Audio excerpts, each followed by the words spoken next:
Alright guys, welcome back to Formula 1 News. We finally have some information from the Red Bull campus to what the RB19 might potentially look like and perform like going into the upcoming season after dominating and winning 17 of the 22 races in 2022. Can they replicate that feat, or will they be pegged back by Ferrari and Mercedes? Very much enjoyed your thoughts in the comments below. Hit the like button if you enjoy. Subscribe if you're new as always, I'd greatly appreciate it. Plenty to discuss today. Firstly, I wanted to break down real quick exactly what the timeline is over the next few weeks, because a lot is going to happen here in February, starting of course with the car launches. Red Bull's is the first on the 3rd of February, then Williams, then Alfa Romeo, then Alpha Tauri, McLaren, Aston Martin on the same day, Ferrari on Valentine's Day, Mercedes on the 15th. Pretty much everything has been confirmed there apart from the Haas. We don't know when they're going to launch their car yet. Some of these they'll show the actual car. Aston Martin have confirmed or promised to do exactly that. Some teams will just show the livery, which in Red Bull's case will probably look rather similar. Their car will probably look rather similar, but they usually don't say too much about how their car might perform at pre-season. But we do have some words from Verstappen today. Alpine on the 16th, and then Schumacher kind of in Bahrain. The pre-season testing goes down at the end of February 23rd through to the 25th.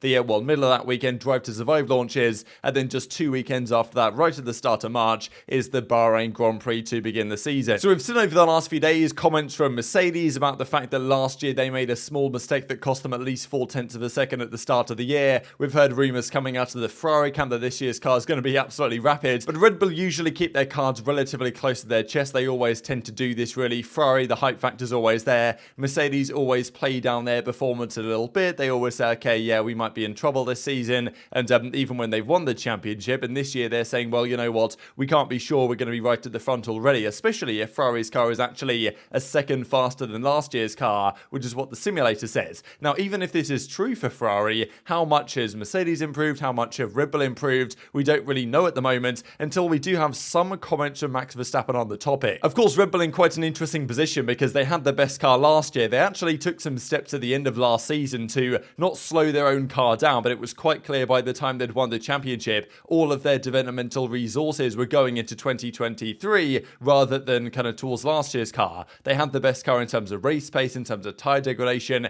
in terms of being consistent across multiple different tracks, and towards the end, the rumour had it, they actually put some heavier components back on the car and put a lot of their potential investment into the 2023 car rather than continuing down the routes they were going on previously. There was even rumours, even back in Spa, I believe, that they were working on a new chassis, a new kind of monocoque structure that would be about, I think, 9 kilograms lighter than the previous iteration. Turns out they never did that last season, presumably because they're waiting to bring that upgrade to the new car, which might make a big difference, but of course every team has been focused on getting the weight down, so it probably won't be a massive competitive advantage, but nonetheless, the fact that Red Bull dominated last season in terms of points so substantially does give them more leeway in terms of having more months to develop this year's car than they might have done otherwise if it had gone down to the wire. But that was the same theory after 2021, and it didn't really seem to affect them last year either. Now, the other part of the discussion, of course, is the penalty they have incurred for breaching the cost cap during 2021. Verstappen states, okay, it'll affect us, but how much, we don't know. The conventional wisdom at the moment seems to be that yes, it probably will affect them to a certain extent, but probably not right at the start. It's more than likely going to happen maybe, okay, the end of 23 into 24, where the 10% reduction in wind tunnel testing time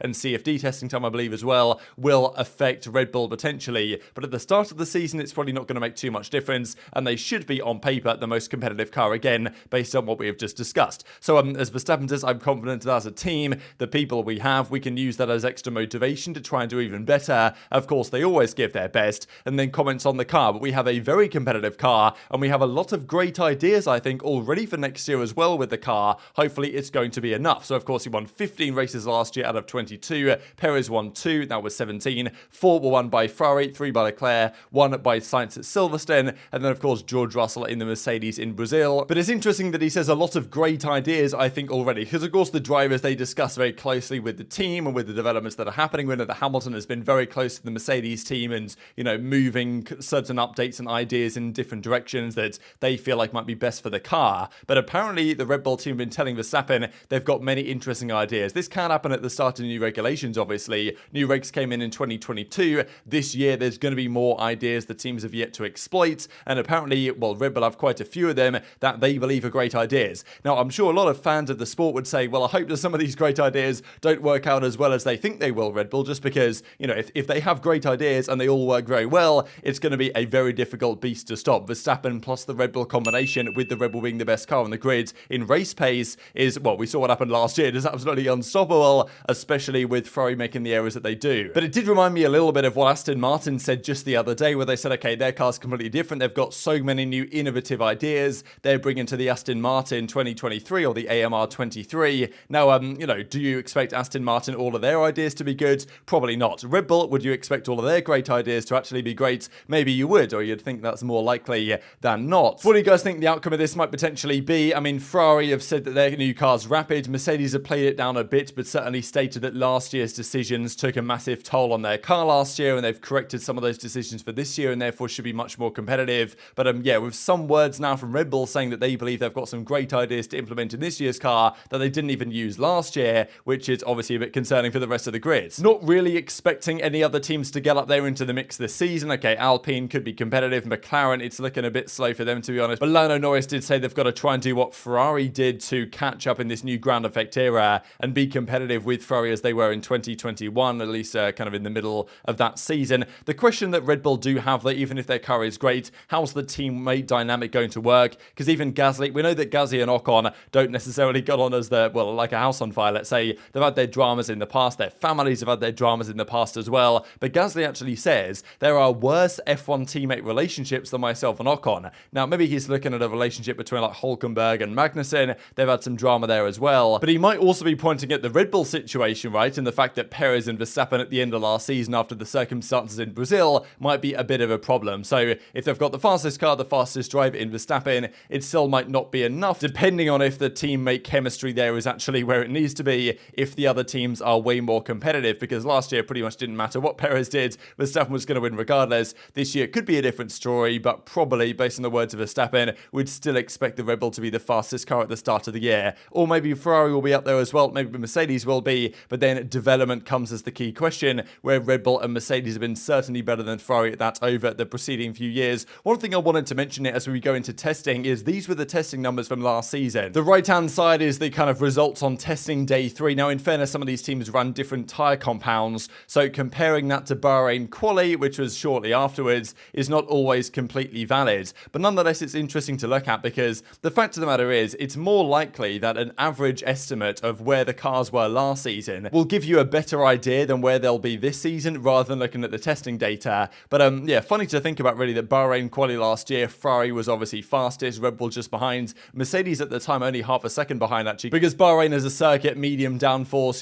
wouldn't be awful for Mercedes, even though their car at that time wasn't particularly good. Haas, of course, in the hands of Magnussen with the 4th best car that weekend, technically, which was pretty ridiculous to be honest. Aston Martin way down here, the slowest car on the grid. They changed around that relatively quickly. But yeah, just to look at the fact that when we go to testing, the numbers aren't going to mean that much, but also hopefully some of these gaps this season can start to come down from the first race, because okay, it wasn't a huge gap really in terms of historical data between the front and the midfield, but between the first and the fourth seems to be almost a seconds. Hopefully we can get something a little bit different to that this season. Another benefit Red Bull have up their sleeve potentially is the driving style benefit that Max Verstappen might gain. The new tyres this season, the way the new cars are designed with small regulation changes, are expected to favour drivers that prefer less understeer. The cars are going to be more pointy and more effective if you just turn it into the corner and try and catch the rear ends. That does seem to align with how Verstappen likes to drive. He likes his car very much on edge, and Perez generally can't handle a car if it's set up how Verstappen likes to drive it. So one more benefit there for Red Bull going into the new season. So of course, tough to say how things are going to go. Hopefully the other teams, the midfield, can